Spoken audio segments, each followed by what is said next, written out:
just been talking to James and asking him about his thoughts on the England squad tomorrow. Do you mind just by starting by telling us what you think about James this season? I know we've been here before, but with a view to another squad coming around and him getting a goal and a couple of assists recently.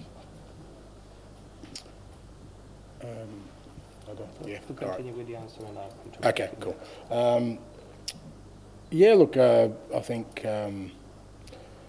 Matt has been outstanding so far this year. I think his form right from the first game, to be honest, has been really strong. Physically, he's I've said a few times, he's back at the levels where he can play in the manner he wants to, and it can have a real effect on the game. Obviously, last 2 or 3 weeks he's had an effect in terms of goals and assists as well, which always gets highlighted with players in his position. But I just think his general play has been outstanding, and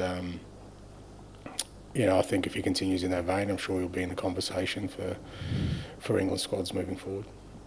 Newspaper.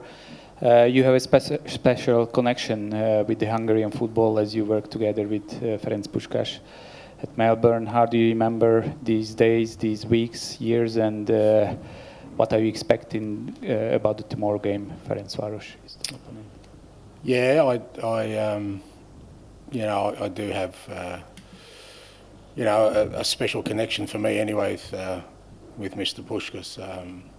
I was just, I was blessed to be able to spend, 3 years in the company of one of the greatest footballers of all time. But more importantly for me, I just, an outstanding person. He's one of the greatest people I've ever come across. And like I said, I just feel really fortunate that I had that sort of 3 years with him, where I could sit there and talk to a person that, in the football world had done everything, but more importantly, just a person who I had so much respect, admiration for, and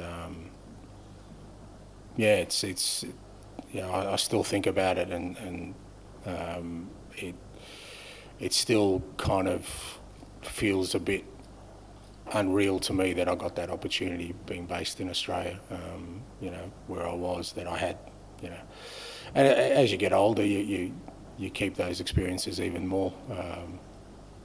I would love for him to still be around today and see me and where I am, because he played a role in me becoming certainly the football manager I am. He played a role in that, but also the person I've become. And looking forward to the game tomorrow.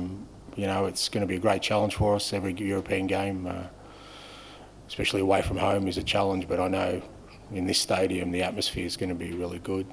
They get behind their team. They love European football here, and I think it's one that me and all the players are looking forward to. Hi Ange, just continuing Matt's theme about England, Dominic Solanke's got 3 and 3 now. It might be amusing to you because it was only a couple of weeks ago when people were questioning him already, but overall he seems to have settled in very well. First of all, do you think he's ready for an England recall, and why do you think he has settled in so well? Look, obviously, we didn't sign Dom till obviously very late in the window, and then he was really keen to sort of get his Tottenham career up and running, and then we kind of had a bit of a false start with him.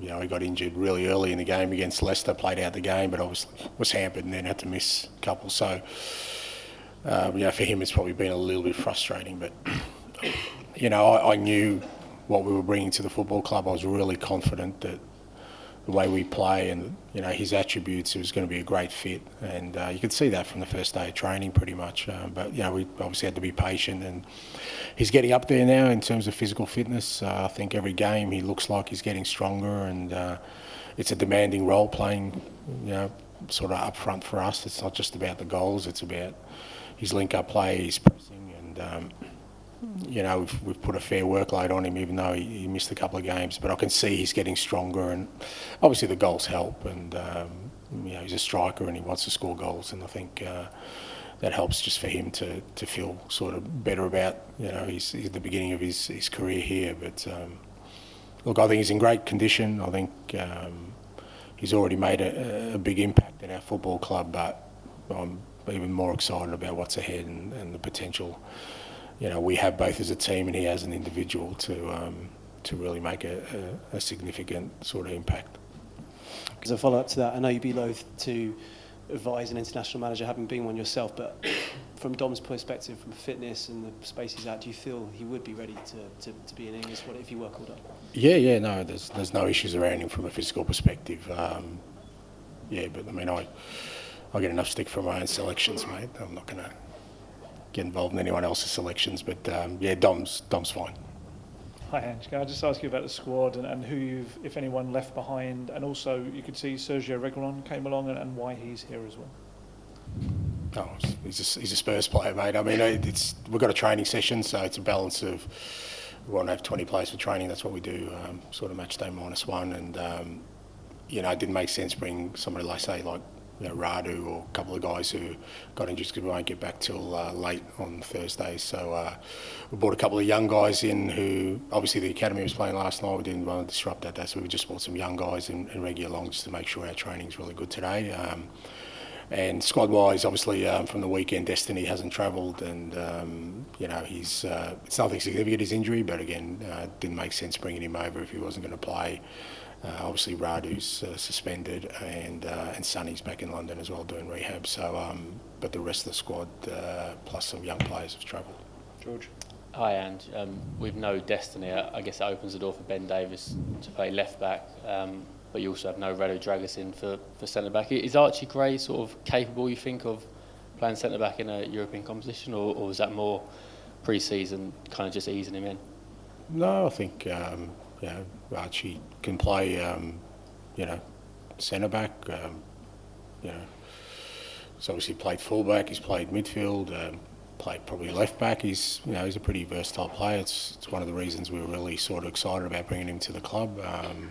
He takes in information well. So as I said, with Radu being suspended and Destiny out, we're definitely going to need him at the back. And we've got a couple of different options about where we use him, but I'd be comfortable using him in any of those areas. Ange, we heard earlier from Pascal Janssen, the Ferencvaros coach, who said he played against you when you were at Celtic. He was at Alkmaar. Just do you have any memories of that game, and also any advice for him as a young manager making his way overseas? Obviously, you've been there several times.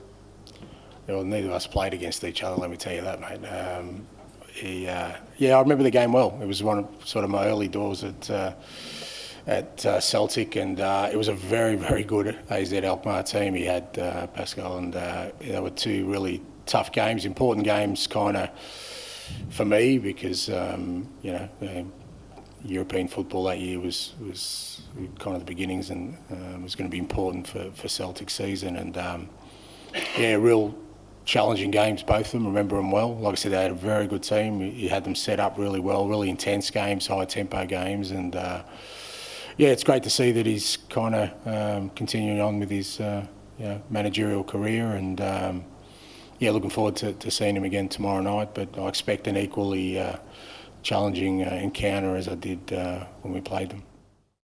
On AM, on DAB, via the talkSPORT app and on your smart speaker. talkSPORT.